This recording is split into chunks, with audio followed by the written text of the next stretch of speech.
Those remarks around China at the U.S. Republican Convention come at a pivotal time in Beijing, where the Communist Party is holding a 1-in-5-year planning meeting, its so-called third plenum. Now, the closed-door gathering is expected to throw up a series of economic measures to address issues hindering growth. But political observers say officials are not likely to deviate far from China's self-declared path of development or the so-called Chinese style of modernization. CNA's Yew Guan reports. 59-year-old Ye Pei-yuan has experienced tumultuous changes in his lifetime. The Suzhou native has seen his neighborhood transform from a collection of lakeside villages with cottage industries to a high-tech hub, the Suzhou Industrial Park. 那个时候啊，我是在我们的村办企业啊，但是园区开发建设啊，那个企业啊，让我们大开眼界，都是高大上的，而且是那个技术啊什么的，我们有的时候我们听都没听过。我爱人那个时候就到了像新加坡的企业，一个月能拿到个7、8千啊，那个时候不得了啊。 Mr. Ye and his wife can be considered among the millions who have benefited from China's economic boom. According to World Bank data, China has lifted 800 million people out of poverty. That's 3/4 of the world global reduction in poverty.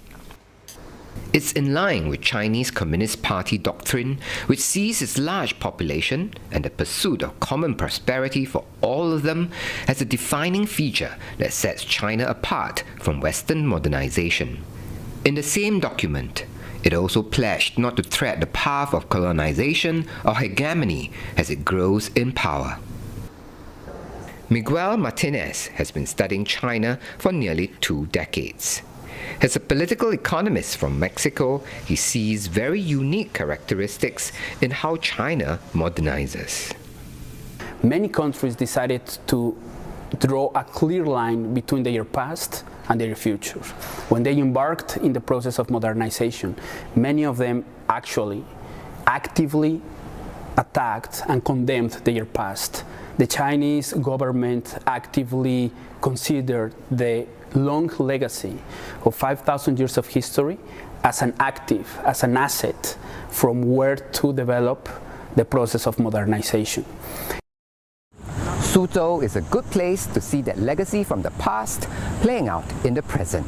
The city is home to one of China's top industrial zones, Suzhou Industrial Park, which churns out innovative tech products.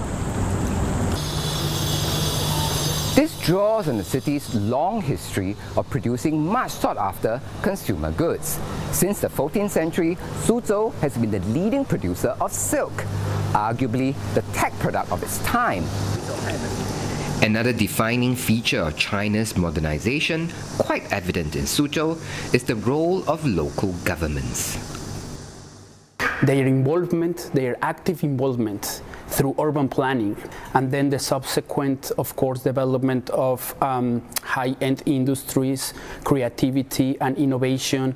These are all areas in which the local governments, the city governments in China are heavily involved. But with the housing market slump, some local governments, which typically get more than 40% of their revenues from land sales, are now financially hamstrung. As the Chinese Communist Party sits for its third plenum, China also faces other headwinds, including youth unemployment, an aging population, and powerful countries wary of sharing technology with China.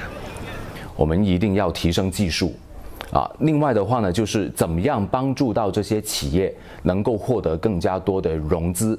08年金融危机之后，其实很多的国家当时是采取了量化宽松，但我们在08年之后没有几年，我们把过剩的这些货币慢慢的收了回来。现在需要刺激的时候，我们是有底气，有真正的货币基础，能够提供给我们所需要发展的一些行业。China did just that to boost its EV industry, a sector it now dominates.